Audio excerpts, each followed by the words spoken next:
lot of everything. Have you questioned the banking system of this country? Absolutely. I was asking a few people about money today, if they could explain what money is and how it works in this country. How it works in most of the world. Yeah, there is no money as such. Yeah, most of the world is fiat based, which is paper supposedly representing money. Yeah, so if you look at your paper notes, somewhere it will say, I promise to pay the bearer the amount of £10. £10 of what though? Yeah, because at one point a pound represented a pound of silver. Okay, there's no way you could get a pound of silver with a pound note now, a pound coin. Yeah, the pound of silver was the money. The paper note represented the money, so you could go, well, we'll swap these notes, but you know what? When I want real money, I'll go to the bank and exchange it for my silver, which is the real money. But they've taken away the real money and just given us the notes, okay? And that's it. So we think that money, these notes, come from a bank. And when we get a loan, we go to a bank, the bank moves money towards us. Thank you very much. We think that the bank moves money and we get the money and we use it and then we have to pay it back with interest. It doesn't work like that. When you go to a bank, they present you with a loan agreement, okay? And on that loan agreement is an amount, a payment date, and when you sign it, your signature. It becomes a promissory note. I promise to pay back that amount plus 3 times that amount in interest, okay? So that note is the money. Just like a promissory note in your pocket, that's the money. They take that note, that loan agreement as they call it, and they cash it. They type in credit into your account, which only works and it's only useful when it's been moved between their banks. There's nothing real about it, it's just imaginary. Just because they've got this banking system where the digits that have been typed into your account mean something to another bank. So how did this system come into play in the first place? Well, in this country, it got started when Nathan Rothschild managed to take over most of the economy of England. They set up the bank, or they bought the Bank of England, essentially, and they've been doing this. They bought the Bank of England? Yes. So they own the Bank of England right now? They own the Bank of England. Now, a while back, England nationalised the Bank of England, but all they did was nationalise the building. So we still don't own it. They nationalised the building. So what happens in this unregulated by the government? Well, no, it's a private corporation. The Bank of England is a private corporation, yeah, owned by these families. And when they nationalised it, basically all the families just bought all the stock. So nothing changed. Nothing changed. So literally, it's a scam that's been perpetrated all across the world, right? Almost, because there's a couple of countries that haven't succumbed to this monetary system, and you'll recognise them because they're the ones that the American government are trying to depose. So Iran is one of them, North Korea is another, and Venezuela. So we say, so this banking system is like a World Wide Web capital, yeah, controlled by the same set of people. Right. Look, if me and you decided to accept the leaf as let's make it something like I don't know, a special tiddlywink with a special mark on it, and that's our money, yeah. So if I was to say, okay, this tiddlywink is worth a loaf of bread, right? And I say to somebody on the street, and I say, no, I don't know what this is. This is just a piece of plastic. And I say, well, no, you can go to this guy over here, and he'll give you the value of this piece of plastic. And so the guy with the bread will say, okay, all right, I'll do that. But it's a worthless piece of plastic. It's just we've agreed that between us, yeah, we'll exchange stuff for this piece of plastic. And this is the trick that they've done played on this world. There is nothing behind the money, nothing behind these pieces of paper. So they're free to print up as much as they want. And the point is that if the money was tied to gold, say, let's go back to silver. If imagine when the pound first came out, a pound coin was worth a pound of silver. So because they've been able to print masses and masses of pound notes, yeah, now that pound note is worth maybe a sliver of that bar of silver. Because as soon as you print more, you inflate the currency. Why do they keep on printing more though? Because we keep accepting it as real. So you obviously think a £50 note is worth something. So if you found a £50 note, you go, oh wow, that's cool. And you go off and spend it, wouldn't you? Well, that means that if I went off and printed 1,000 £50 notes, well, I'd be rich. Even though it's just paper. Someone's asking, what about cryptocurrencies? Well, cryptocurrencies are the currencies that are the intangible, invisible currencies that this cabal has been wanting to bring in for the longest time. Yeah, it's no accident this thing came up. These cryptocurrencies came up when they did, and when you look into them, their origin is suspect. Nobody knows who really designed this thing. Okay, and literally it just came out of nowhere, and it's been building to this point where now it's getting ready to be introduced as the newest currency, the world currency. Yeah.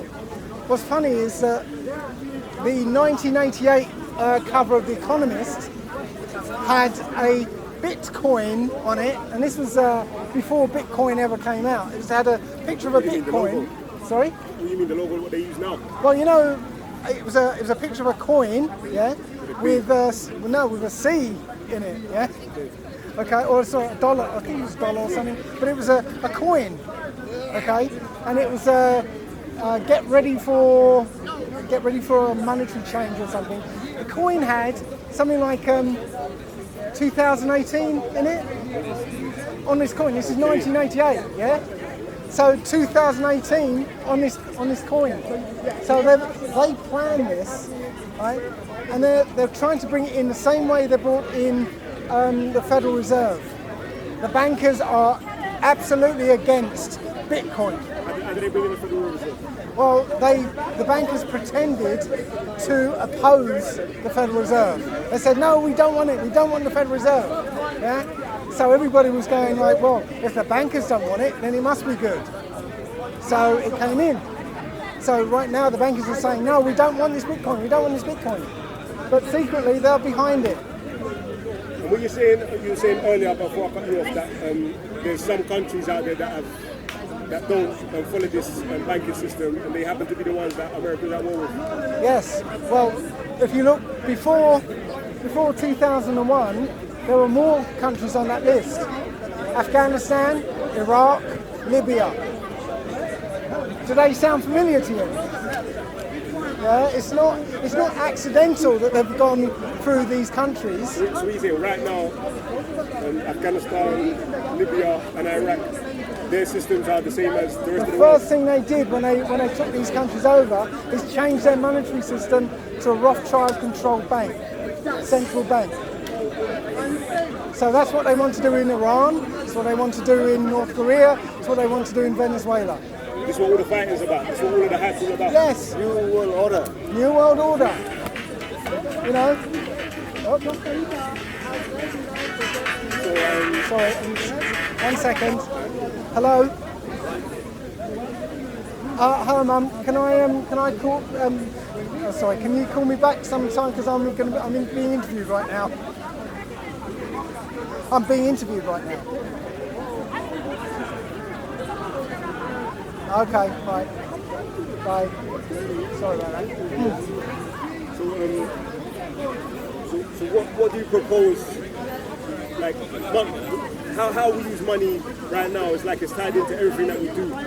So what do you propose as an alternative if you do have two other words?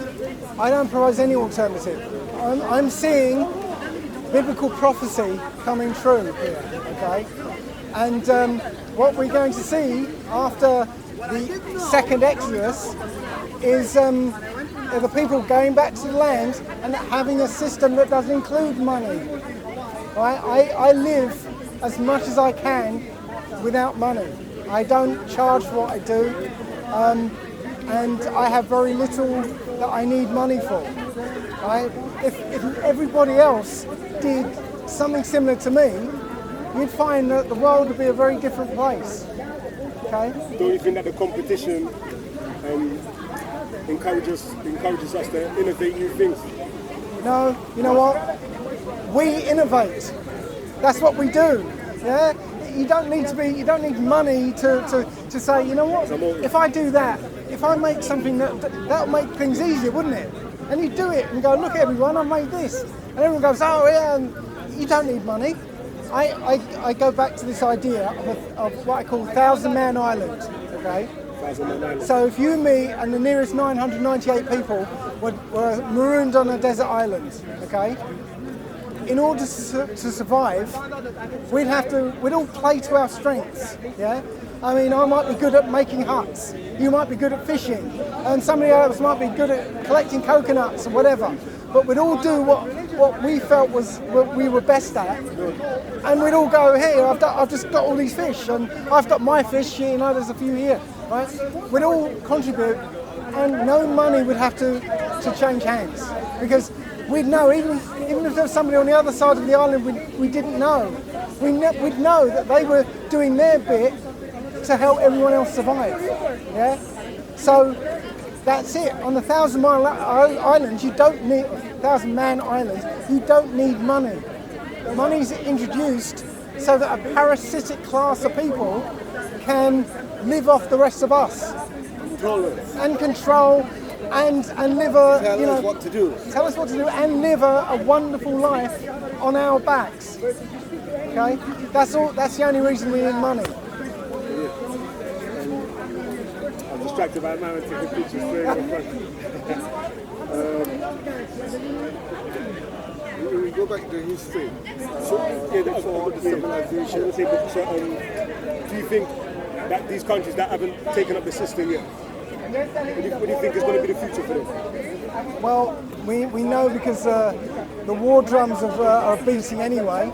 You know, Venezuela. Well, the Americans are actively in Venezuela. You know, trying their best to kill Maduro and you know, replace him with one of their puppets. You know, you've seen. I mean, you only have to open the newspaper. The three countries you're going to hear are North Korea, Iran, and Venezuela, because they're actively trying to start a war with Iran right now. You know, North Korea, they've been sort of back and forth trying to start with them. Yeah. Once they get in, they're going to change the monetary system, and once all the monetary systems are on this same system, then they can collapse it and bring in the new, you know, single currency. In fact, they are doing. Sorry? They are doing. 2 weeks ago, they actually launched a conference in Bangkok. Oh yeah. To talk about single currency, single economy. So definitely they are trying to do exactly what EU in Asia. Yes, but they've been talking about it for a long time.